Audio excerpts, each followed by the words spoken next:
நீங்க இருக்கிற வார்டு, நீங்க இருக்கிற பூத்து மாத்திரம் இல்லாம இந்த தட்டு சட்டமன்ற தொகுதி எப்படி இருக்குன்னு ஒரு தடவை ஒரு ஞாயிற்றுக்கிழமை லீவ்ல அப்படியே சுத்தி பார்த்துட்டு வாங்க. எங்கிட்டு போனாலும் இந்த சட்டமன்றம் 3-4 கிலோமீட்டர்ல முடிஞ்சிடும். ரொம்ப சின்ன தொகுதி இது. அதனால நீங்க அதிகம் கஷ்டப்பட வேண்டியதில்லை. ஒரு 5 கிலோமீட்டர் போயிட்டு வந்தா போதும். அதுக்கப்புறம் தான் உங்களுக்கு மனசு வலிக்கும். எங்க பார்த்தாலும் குப்பை கூலங்கிற ஓவர் ஆகி தெருக்கள், சந்துகள், பொந்துகள், வீட்டுக்குள்ள நுழைகிற அளவுக்கு சாக்கடை பொங்கி இருந்தா அது மதுரை தெற்குன்னு அர்த்தம். எங்க பார்த்தாலும் கஞ்சா நடமாட்டம் இருந்தா அது மதுரை தெற்கு சட்டமன்றம்னு அர்த்தம். இந்த மாதிரி அடிப்படை வசதிகள் கூட இல்லாமல் 4-5 நாட்களுக்கு ஒரு தடவை குழாயில தண்ணி வந்தா தெற்கு சட்டமன்றம்னு அர்த்தம். இப்படி எந்த வசதியும் இல்லாத இந்த தெற்கு சட்டமன்றம், அதனுடைய எம்எல்ஏ 5 வருஷம் அதுக்கு எம்எல்ஏவா இருந்த மறுபடியும் ஓட்டு கேட்டு வர்றார். 5 வருஷம் திமுக ஆட்சியில எதுவும் செய்யாதவர், திமுக ஆட்சியும் எதுவும் செய்யல, வீட்டுக்கு போக வேண்டிய ஆட்சி.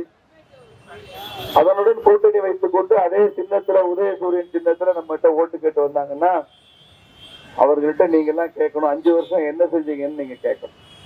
அவ்வளவு மோசமா இருக்கு இந்த தொகுதி. இந்தியாவிலேயே மதுரை தான் குப்பை நகரத்துல முதல் இடத்துல இருக்கு. குப்பை நகரம், தி பெஸ்ட் குப்பை நகரம் மதுரை தான். அந்த மதுரையிலேயே குப்பை தொகுதியாக மதுரை தெற்கு தொகுதியை வச்சிருக்காங்க.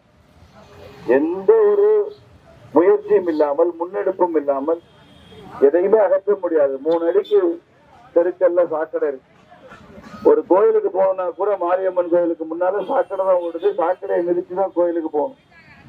கோயிலுக்கு முன்னால பூக்கூட தானங்க இருக்கும். ஆனா மதுரை தெற்குல சாக்கடை இருக்கும். கோயிலுக்கு முன்னால சாக்கடை இருக்கிற ஒரு தொகுதியாக மதுரை இருக்கிறது. இது மாதிரியான அவலம். இதற்கெல்லாம் காரணம் என்ன? திமுக ஆட்சி தான்.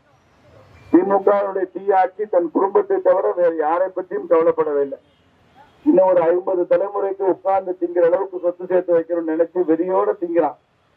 அதனுடைய விளைவாக தமிழ்நாட்டினுடைய செல்வம் கொள்ளை கொண்டு போவது, மக்களுடைய வரிப்பணம் யாரோ சில வீட்டுக்கு போகுது.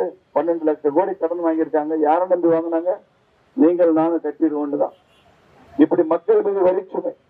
உங்களுக்கு எல்லாம் ஒரு அதிர்ச்சிகரமான தகவல் சொல்றேன். உங்களுக்கு தெரியுமான்னு தெரியல. நேற்று வரைக்கும் நமக்கு மாநகராட்சியில குழாய் வரி 700 ரூபா தான். 900 ரூபாய் குழாய் வரி 900 ரூபாய் தான் கட்டிட்டு இருந்தீங்க. நேற்று அவங்க கவர்மெண்ட் ஆர்டர் ஜிஓ போட்டிருக்காங்க.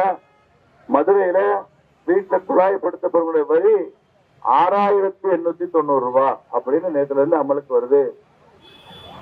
அப்போ எத்தனை மடங்கு அதிகமா இருக்கு பாருங்க. 900 ரூபாய் இருந்த குழாய் வரி 6890 ரூபாய் வருதுன்னா 8 மடங்கு குழாய் வரி அதிகப்படுத்தப்பட்டிருக்கிறது. அதுவும் தேர்தல் நேரத்துல மக்கள்கிட்ட ஒரு பெரிய எதிர்ப்பு, ஒரு பெரிய ஆக்ரோஷம் வந்த பிறகு திமுக அரசு தேர்தல் வரை இதை அமல்படுத்த மாட்டோம்னு சொல்லியிருக்கான். தேர்தல் வரைக்கும் அமல்படுத்த மாட்டோம்னா அதுக்கு பின்னால் அமல்படுத்துவோம் அப்படி அர்த்தம்.